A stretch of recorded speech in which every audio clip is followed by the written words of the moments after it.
Hello friends, welcome to a new recipe in Kalashuna channel. Today I bring you kachupata bhorta or kachupata bata. These are the plants which grow as weeds in our garden. So you can see the plants, these are the big leaves. We usually select young leaves which are folded and not in full bloom. You can see some folded leaves too. I am plucking up the leaves from these plants from my garden for preparing this item. This is how a kachupata looks like. You can turn it backwards and see the veins. If the veins are very hard and the leaf is very big, take out the veins from back side.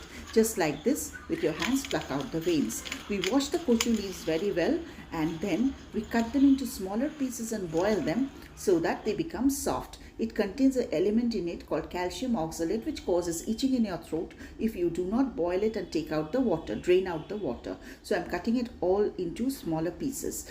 If you like my recipes, dear viewers, please do subscribe, and all my viewers, I request you to like, comment and share and give your valuable advice so that I can improve my contribution to YouTube and help me to grow by subscribing. Also, to all my new friends, please do subscribe. If you like my recipe, continue viewing till the end. This is a typical Bengali recipe which is prepared during the rainy seasons when nothing tastes good and vegetables are scarce. So allow the water to boil and strain out the water after the kachupata has turned soft. You can see how soft the leaves have become. There, I'm straining out the water which looks dark in color because it contains a lot of iron in it. Now we prepare a paste of ground coconut pieces with mustard seeds and posto and also green chilies. So I'm taking the coconut pieces and grinding them. You can take grated coconut too, but fresh coconut does very well. And here I'm making the paste. Take a little bit of oil in a wok, mustard oil specially, and temper it with dry red chilies. In this case I am using dry red chilies because you have to use this for tempering with kochu. It goes well. Put the paste of mustard, posto and coconut and fry well in low flame till the whole thing dries up. This is the paste I am frying. You can see it is the posto bata or the mustard and posto along with coconut.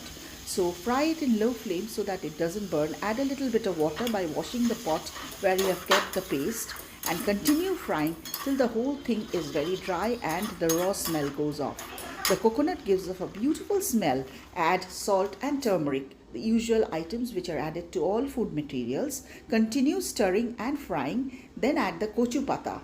This is the strained kochu leaves. I am adding them. You need not grind them as they become very soft, and when you move them and fry them they become just like a paste. So I am frying them together along with the masala or the paste of coconut and posto and allowing the water inside the kochu leaves to dry up. All my new friends, please watch till the end, and if you think that this is worthwhile, please do subscribe and encourage me to produce more such recipes. Also add a 1 tsf of sugar for better taste. So kochu and sugar goes well, it is said.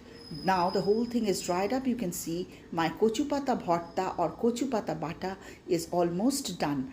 The whole thing you can see looks dry and it will start to separate from the sides, and if the oil is too much you can see the oil come out also. But I do take very little oil, that is why you cannot see the oil floating. So here I am taking it out into a separate bowl. Do enjoy it with white steamed rice and let me know how it turned out. Thank you all for watching.